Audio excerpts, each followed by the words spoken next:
வணக்கம். முனைவர் கி. ராம் கணேஷ். இன்றைக்கி நாம் ஐம்பெருங்காப்பியங்களுள் ஒன்றான இளங்கோவடிகள் இயற்றிய சிலப்பதிகார காப்பியத்திலிருந்து வாழ்த்து காதையை இந்த பதிவில் பார்க்க போகிறோம். சிலப்பதிகாரத்தில் இருக்கக்கூடிய 30 காதைகளில் 29வது காதை தான் இந்த வாழ்த்து காதை. சிலப்பதிகாரத்தில் இருக்கக்கூடிய 3வது காண்டமான வஞ்சி காண்டத்தில் இந்த காதை அமைஞ்சிருக்கு. அந்த கண்ணகி தெய்வமானதுக்கப்புறம் தனக்கு சிலை வடித்த அந்த சேர மன்னன் செங்குட்டுவனை வாழ்த்துவதைப் போலவும் அந்த கண்ணகியோட நெருங்கி பழகினவங்கள்லாம் உரையாடுவது போலவும் தான் இந்த வாழ்த்துக்காதை அப்படிங்கிற பகுதி அமைஞ்சிருக்கு. இப்போது இந்த வாழ்த்துக்காதையில் இருக்கக்கூடிய செய்திகளை சுருக்கமாக நம்ம பார்க்கலாம். தென்குமரியிலிருந்து வடக்க இமயமலை வரைக்கும் தமிழ் மொழியாகிய ஒரு மொழியவே அரச மொழியாக வைத்து உலகத்தை அரசாட்சி செய்தவன் இமயவரம்பன் நெடுஞ்சேரலாதன். அவனுக்கும் சோழனுடைய மகளான நற்சோனைக்கும் பிறந்தவன் தான் சேரன் செங்குட்டுவன். அந்த செங்குட்டுவன் கொங்கரது கொடிய போர்க்களத்தில் பகைவரை ஜெயிச்சவன். அது மட்டும் இல்லாமல் தன்னுடைய அம்மாவை கங்கையில் நீராற்றுவதற்காக கங்கை கரைக்கு சென்று அந்த வடக்கு பகுதி வேந்தர்களை எல்லாம் ஜெயிச்சும் சினம் மாறாமல் அவன் வஞ்சியில் அமர்ந்திருந்தான். அப்போது அந்த நேரத்தில் ஆரிய மன்னர்களான அந்த வடநாட்டு ஆரிய மன்னர்களான கனக விஜயர் 2 பேரும் வடநாட்டில் ஒரு பெண்ணினுடைய திருமண விழாவில் கலந்துக்கிறாங்க. அப்போ தமிழ்நாட்டிலிருந்தும் நிறைய பேர் போயிருக்கிறாங்க. அப்போ இந்த கனக விஜயர் என்ன பண்ணியிருக்காங்கன்னா, தமிழ்நாட்டு அரசர்கள் இருப்பாங்க இல்லையா, சேரர் சோழர் பாண்டியர், இவங்க 3 பேர்த்தையுமே கொஞ்சம் இலக்காரமாக பேசியிருக்கிறாங்க.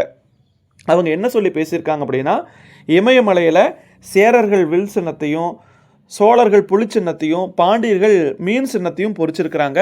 இது எங்களுக்கு முன்னாடி ஒரு பெரிய அரசர்கள் இல்லாதனால தான் இது நடந்துச்சு. ஒருவேளை இருந்திருந்தால் நாங்கள் அந்த தமிழ்நாட்டு மன்னர்களை ஜெயித்திருப்போம் அப்படிங்கிற மாதிரி சொல்லியிருக்காங்க.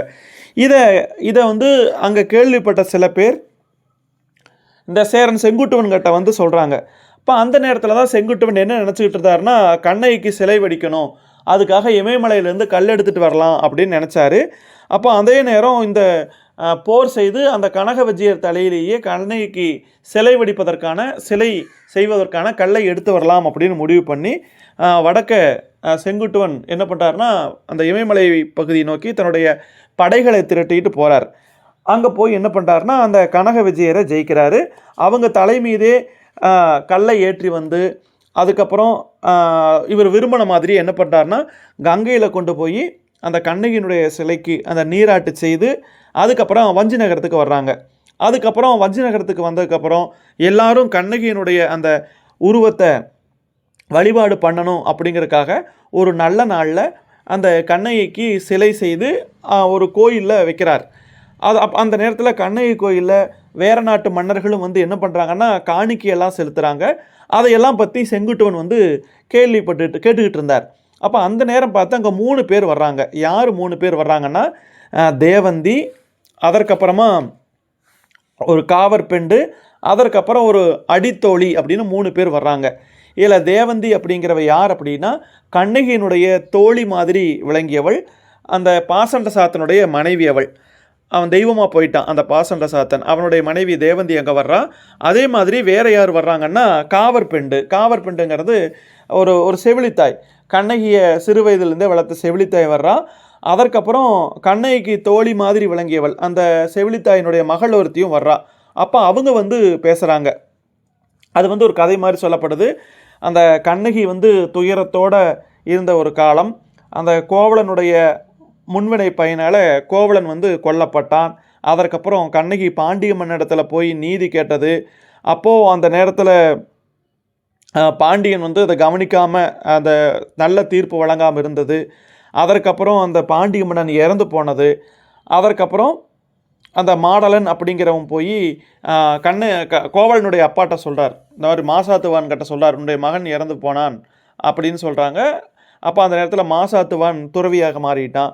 அப்போ மாசாத்துவானுடைய மனைவி, அதாவது கோவலனுடைய அம்மாவும் அதை கேட்டுட்டு உயிரை விட்டுட்டாங்க. அப்போது அவங்கெல்லாம் எல்லாம் சொல்லிவிட்டு நாங்கள் கண்ணகியை பார்க்கலாம் அப்படின்னு வந்தோம் அப்படின்னு சொல்லிட்டு மதுரை எரித்ததையும் நாங்கள் கேள்விப்பட்டோம். அந்த நேரத்தில் அங்கே நாங்கள் மாதரசியாகிய மாதிரியும் பார்த்தோம். இந்த மாதிரி யார் அப்படின்னா, அந்த கவுந்தியடிகள் அப்படிங்கிற சமண சமய பெண் துறவி இந்த கோவலனையும் கண்ணகியும் மதுரைக்கு கொண்டு போய் அந்த மதுரைக்கு வெளியில் ஒரு ஆயர்பாடியில் அடைக்கலமாக இந்த மாதிரி கட்டத்தை கொடுத்தாங்க. ஆனால் அந்த மாதிரியினுடைய வீட்டில் இருந்த சூழலில் தான் அந்த கோவலன் சிலம்பு விற்க போய் இறந்து போயிட்டான். அதற்கப்புறம் கண்ணகி மதுரை எரித்து கண்ணகியும் சேர நாட்டுக்கு வந்து உயிர் துறந்தாள். இதெல்லாம் கேள்விப்பட்டு அந்த மாதிரியும் வந்து இறந்து போயிட்டான்.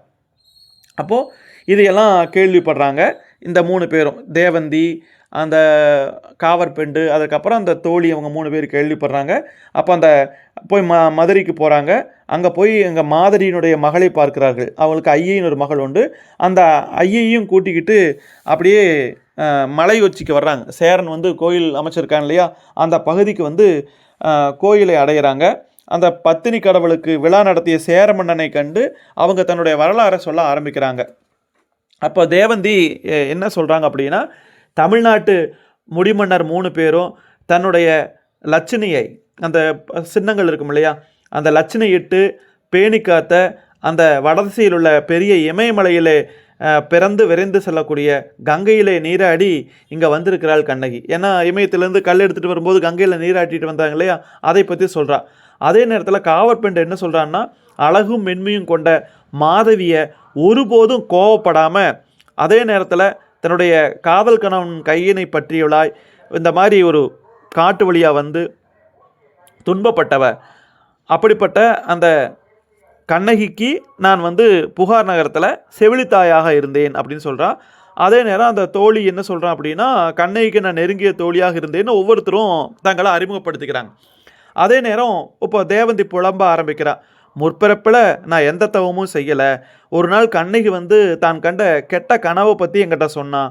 அப்போ அதை பற்றி நான் ஆராய்ச்சி பண்ணாமல் விட்டுட்டேன் அப்படின்னு சொல்லிட்டு அழுகிறான்.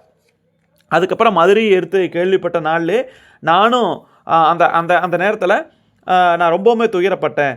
அப்போது இந்த சிலை முன்னாடி நின்று பேசுகிறாங்க. உன்னுடைய தாய் உயிர் விட்டதை கேட்டாயோ, உன்னுடைய மாமியார் இருப்பாங்க இல்லையா, கோவலனுடைய அம்மா, அவங்க உயிர் விட்டதை கேட்டாயோ தோழின்னு சொல்லி அந்த சிலை முன்னாடி புலம்புறான். அதே மாதிரி அந்த காவல் பெண்டு என்னென்னு சொல்லி புலம்புறான்னா, கண்ணகி சிலை முன்னாடி கோவலனை கீழ்மகனாகிய பொற்கொள்ளன் வஞ்சனையால் கொன்றான், அதனால் பாண்டியனும் உயிர் நீத்தான், இனி சாவு தான் நமக்கு வாழ்வு அப்படின்னு சொல்லிட்டு தானம் பல செய்து மாசாத்துவன் துறவு பூண்ட செய்தியை கேட்டாயா, அன்னையே மாநாயகன் உன்னுடைய அப்பா அவன் துறவு போட்டதை கேட்டாயோன்னு சொல்கிறான். அதே மாதிரி தோழி என்ன சொல்கிறான்னா, கோவலன் இறந்ததையும் அவன் காதலியாகிய நீ அடைந்த துன்பத்தையும் உங்களுடைய இருவருடைய துன்பங்களுக்கும் மாதவியே காரணமானவள் என்று எல்லாரும் சொன்னதை கேட்டு ஏக்கமடைஞ்சு அந்த மாதவி போய் துறவு பூண்டு விட்டாள். அவளுடைய மகள் மணிமேகலையும் துறவு பூண்டு விட்டாள். இதை கேட்டாய தோழி அப்படின்னு சொல்லி அந்த சிலை முன்னாடி சொல்கிறாங்க.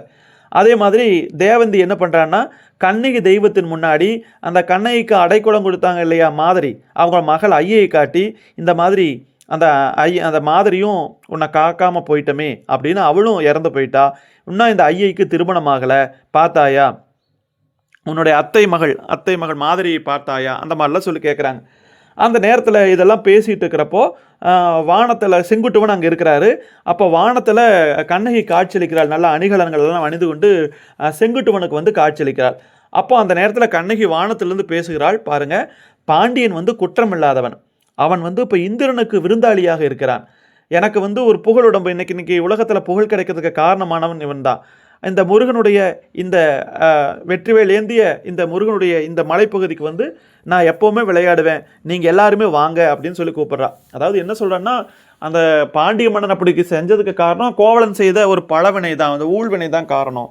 மற்றபடி பாண்டிய மன்னன் மேலே தவறு இல்லைங்கிற மாதிரி சொல்கிறாங்க. அந்த நேரத்தில் வஞ்சி நாட்டு மகளிர் எல்லாம் என்ன பண்ணுறாங்கன்னா, அந்த கண்ணகி எல்லாரும் புகழ்ந்து பாடவும் வாங்க அப்படின்னு சொல்லி கூப்பிட்றாங்க. அப்போ அங்கே சுற்றி இருக்கிறவங்க எல்லாருமே கண்ணகியை புகழ்ந்து பேசுகிறாங்க, மூவேந்தரையுமே வாழ்த்துறாங்க. அப்போ பாண்டிய மன்னனையும் சேர மன்னனையும் சோழ மன்னனையும் வாழ்த்துறாங்க. அந்த நேரத்தில் அம்மானை வரி பாடுறாங்க. அம்மானை வரி அப்படிங்கிறது என்ன அப்படின்னா, அதாவது பெண்கள் வந்து ஒருத்தர் கேள்வி கேட்பாங்க, இன்னொருத்தருக்கு பதில் சொல்லுவாங்க. அந்த அடிப்படையில் பாடிக்கிட்டே ஆடுறது அந்த விடை, அதாவது கேள்விக்கு பதில் சொல்கிற மாதிரியான மரபில் பாடப்படக்கூடிய ஒரு பாடல் வகை. அவங்க என்ன சொல்லிட்டு ஆடுறாங்கன்னா, இந்த பெரிய நீர்ப்பரப்பாகிய கடல் சூழ்ந்த உலகனை ஆண்டு விண்ணவர் தலைவனான இந்திரனுடைய உயர்ந்த மதிலை காத்த ஆற்றலுடையன் யார் அப்படின்னு ஒருத்தர் கேள்வி கேட்குறாங்க. உடனே அது வந்து வானத்தில் அசைந்த 3 மதில்களை வைத்த சோழன் தான்னு இன்னொருத்தர் பதில் சொல்கிறான். அதுக்கப்புறம் ஒரு புறாவுக்காக தன்னுடைய சதையவே அறிந்து கொடுத்தவன், தன்னுடைய மகன் தவறு செய்தான் அப்படிங்கிறதுக்காக தேர்காலில் இட்டு கொண்ட அந்த மனுநீதி சோழனை பற்றி தெரியுமா, அவங்க எந்த நாடுங்கும் போது சோழ நாடு அப்படிங்கிறாங்க. அதுக்கப்புறம் அந்த மாதிரி ஒவ்வொரு மன்னனை பற்றியும் புகழ்ந்து பாடுறாங்க. அதுக்கப்புறம் கந்துகுவரி பாடுறாங்க. கந்துகுவரி அப்படிங்கிறது என்னென்னா இந்த பந்தாடிக்கிட்டே பாடுறது. அப்போ அந்த நேரத்தில் பாண்டியனை வாழ்க அப்படின்னு வாழ்த்துறாங்க. அதுக்கப்புறம் இந்த மாதிரிலாம் சொல்லி அவங்க வாழ்த்திட்டு இருக்காங்க. அதே நேரத்தில் ஊசல் வரியும் பாடுறாங்க. ஊசல் வரிங்கிறது என்னென்னா பெண்கள் அந்த ஊஞ்சல் மீது ஆடிக்கொண்டு பாடுவது. அப்போது அவங்க ஒவ்வொருத்தரும் அந்த சேரமன்னுடைய புகழை பற்றியும் அந்த கண்ணகியினுடைய சிறப்பை பற்றியும் இப்படி ஒருத்தரை பற்றி ஒருத்தர் சொல்லி சொல்லி என்ன பண்ணுறாங்கன்னா அங்கே வந்து புகழ்ந்து பாடுறாங்க. அதே நேரத்தில் அங்கே வள்ளைப்பாட்டும் பாடப்படுது. வள்ளைப்பாட்டு அப்படிங்கிறது என்னென்னா உலக்கை பாட்டு. அதாவது உலக்கையால் பொருளை குற்றுவார்கள் இல்லையா, இந்த உரலில் போட்டு அப்போது பாடக்கூடிய பாட்டு. அப்போ சோழ மன்னனை பற்றியும் பாண்டிய மன்னனை பற்றியும் சேர மன்னனை பற்றியும் அவங்க என்ன பண்ணுறாங்கன்னா அந்த உலக்கை பாட்டு பாடுறாங்க. சோழனை பற்றி சொல்லும்போது என்ன சொல்கிறாங்கன்னா, இனிய கரும்பையே உலக்கையாக வச்சுக்கிட்டு முத்துக்களை காஞ்சி மரத்து நிழலிலே நின்றவராக குற்றுவார்களாம் அந்த புகார் நகர மகளிர் அப்படின்னு சொல்லிட்டு பாடுறாங்க. பாண்டிய மன்னனை வாழ்த்துறப்போ அந்த பவளத்தால் செய்யப்பட்ட உலக்கையால் புகழ் மிகுந்த முத்தினை அந்த மாடமதுரை மகளிர் வந்து குற்றுவார்கள். அப்பொழுது அவர்கள் இந்திரன் ஆரம் விளங்கக்கூடிய அந்த பாண்டியனுடைய மீன் கொடியை புகழ்ந்து பாடுவாங்க அப்படின்னு சொல்கிறாங்க. அடுத்து சேரனை பற்றி சொல்கிறப்ப என்ன சொல்கிறாங்கன்னா, சந்தன மரத்தாலான உரலில் போட்டு தகுதி மிக்க முத்த யானை கொம்பால் அந்த வஞ்சி மகளிர் வந்து குற்றுவார்களாம். அப்போது குற்றுகின்ற அந்த நேரத்தில் பகைவரை எதிர்த்து தாக்கக்கூடிய அந்த பனம்பூ மாலை அணிந்த சேர மன்னனுடைய அந்த புகழை பாடுவார்களாம். இப்படியாக அந்த வள்ளைப்பாட்டு வந்து பாடப்பட்ட செய்தியும் இதில் வந்து சொல்லப்பட்டிருக்கிறது. அதுக்கப்புறம் கடைசியாக கண்ணகி என்ன பண்ணுறாங்கன்னா சேரனை வந்து வாழ்த்துறாங்க. நீண்ட வில் உடைய சேரனுடைய திருவடியை யாரெல்லாம் அடையாமல் இருக்காங்களோ அவங்க வாழ்க்கையில் முன்னாடி வர முடியாது, முன்னுக்கு வர முடியாது. அது மட்டும் இல்லாமல் அவங்களால யாருனாலையும் சேர மன்னனை வாழ்த்த முடியாது. அப்போது அந்த நேரத்தில் பத்தினி கடவுள் மட்டும்தான் என்னென்னு வாழ்த்துறாங்கன்னா செங்குட்டுவன் நீடூழி வாழ்கன்னு வாழ்த்துறார். இப்போது கண்ணகி பார்த்தீங்கன்னா செங்குட்டுவனுக்கு ஒரு மகள் மாதிரி தான் அப்படின்னு சொல்கிறாங்க. ஏன்னா சேரன் கண்ணகியினுடைய உருவத்தை வைத்து வழிபாடு செய்தான் இல்லையா, அந்த நேரத்தில் கண்ணகி மட்டும் அந்த சேரனை வாழ்த்தலாம், தெய்வமாகிய கண்ணகி வாழ்த்தலாமே தவிர அந்த சேரன் செங்குட்டுவனை பூமியில் இருக்கிற வேறு யாருனாலே வாழ்த்த முடியாது, வேறு யாருக்குமே தகுதி இல்லை என்பதாக சொல்லி இந்த வாழ்த்துக்காதை அப்படிங்கிற பகுதி வந்து முடியுது. மிக்க நன்றி.